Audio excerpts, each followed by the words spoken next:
우리는 스스로에게 가장 상처가 되는 상황 주변을 서성이기만 하고 가장 두려워하는 것들로부터 도망치고자 하는 경향이 있다. 그렇지만 나의 인생에서 해결하지 못한 문제가 무엇이든 간에 그 모든 것들은 결국 나에게 다시 돌아올 것이다. 눈을 감고 아무 일도 일어나지 않은 척을 하는 것은 좋은 행동이 아니다. 결국 나에게 가장 큰 영향을 미치는 상황이란 반드시 해결해야 하는 상황이다. 어떻게 해결할 수 있을까? 우리는 반드시 그 상황을 직면하고 상황을 극복하기 위해 두려움을 동기부여로 사용해야 한다. 해결하지 못한 모든 것들은 더 큰 문제로 돌아온다. 우리가 두려워하며 모른 척을 하고 해결하지 못한 모든 문제는 결국 2배 혹은 3배가 되어 돌아올 것이다. 그 문제를 무시한 대가로 삶은 우리에게 그렇게 하면 안 돼. 라며 상황을 더 악화시킨다.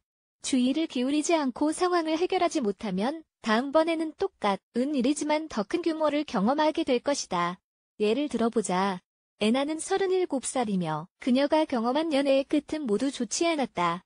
그녀는 불륜, 학대 및 파트너의 부족한 헌신으로부터 고통을 받아왔다. 애나의 문제는 무엇일까? 애나는 배반을 당할까 두려워하면서 무엇보다 자신이 진정으로 원치 않는 관계를 시작한다. 그녀는 홀로 남겨지는 것에 대한 두려움을 가지고 있는데 이 두려움을 극복하기 전까지 그녀의 관계는 결실을 맺을 수 없을 것이다. 또 다른 한편 파블로는 28살이며 무직의 상태이다. 직업이 있었을 때도 있었지만 몇 달 혹은 며칠이 지나면 다시 무직으로 돌아가기 쉽상이었다. 면접에 가도 합격은 거의 하지 못했다. 파블로의 문제는 그가 실패에 대한 큰 두려움을 가지고 있다는 것이다. 따라서 그가 이 두려움을 극복할 때까지 스스로가 해결해야만 하는 문제가 있다는 것을 알려주는 일종의 경고 신호인 실직 상태는 계속될 것이다. 삶에 대한 우리의 태도는 매우 중요하다.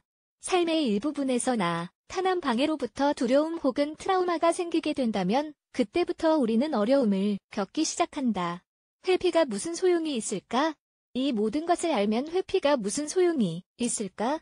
두렵고 회피하고 싶은 상황으로부터 도망을 치는 것은 결국 나에게 다시 영향을 미치며 결코 사라지지 않는 그 상황을 질질 끄는 것일 뿐이다. 문제를 직면하지 않는다면 계속 지속될 것이며 우리가 등을 돌릴수록 그 강도는 더 커져만 갈 것이다. 따라서 문제를 회피하는 것은 역효과를 낳는 행동이다. 그렇다고 해서 두려움에 직면하는 것이 쉬운 일이라는 것은 아니다. 무엇을 할 수 있을까? 두려워한다는 사실을 인정하자. 문제를 벗어나고 싶어하며 무시할 수는 있지만 그 사실을 부인할 수는 없지 않는가? 두려움을 받아들이는 것은 중요한 첫 걸음이다. 문제의 근원을 처음 발생한 시점과 그 원인을 떠올려보자. 두려움에 대해 객관적으로 생각하자. 이제는 두려움을 멀리서 바라보며 스스로에게 자문할 시간이다. 일어날 수 있는 최악의 상황이 무엇일까? 스스로를 모험에 내던지자. 가장 큰 두려움에 직면하는 것은 그 자체만으로도 경험이며 진정한 모험이다. 이 경험을 그저 부인하기만 할 것인가? 스스로 해결하지 못한 문제에 대한 관점을 바꿀 의향이 있는가? 앞으로는 오랫동안 벌어진 상처를 바라보는 것이 아프다는 것을 감안하며 비록 상처를 입을지라도 문제를 해결하는 것에 대한 두려워하지 말자. 점점 더 악화되어가는 상황을 보면 우리를 앞으로 나아가지 못하게 만들고 상처를 더 크게 만드는 장애물을 무시해서는 안 된다는 것을 깨닫게 된다. 이 모든 것들은 우리가 상처에 집중하며 주의를 기울이고 치유할 수 있도록 도움을 줄 것이다.